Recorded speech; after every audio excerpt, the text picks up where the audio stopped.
Assalomu alaykum hammaga. Bulg'or qalampir ekilgan maydonda, issiqxonada life hack o'rgatib ketmoqchiman. Keldim, ko'rdim. Shira bor ekan bunda dedim. Buni qanday bildim?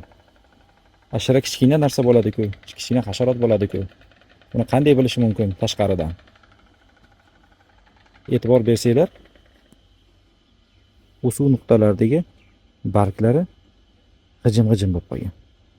Ko'rinayotgan bo'lsa, menimcha ko'rinyapti deb o'ylayman. Yaqinroqdan ko'rsatayman. Mana.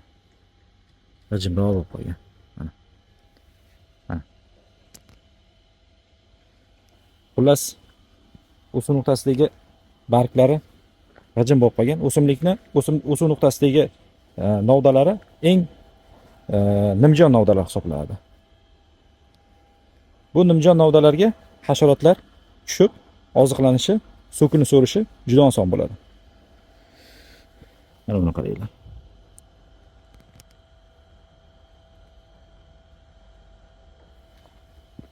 Mana buni qaranglar.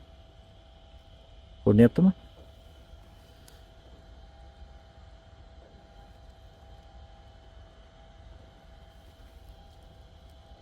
Mana shiralar ko'rinyaptimi?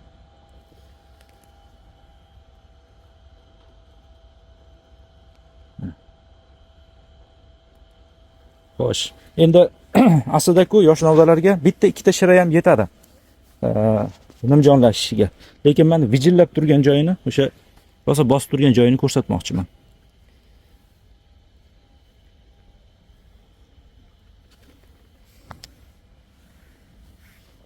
Mana.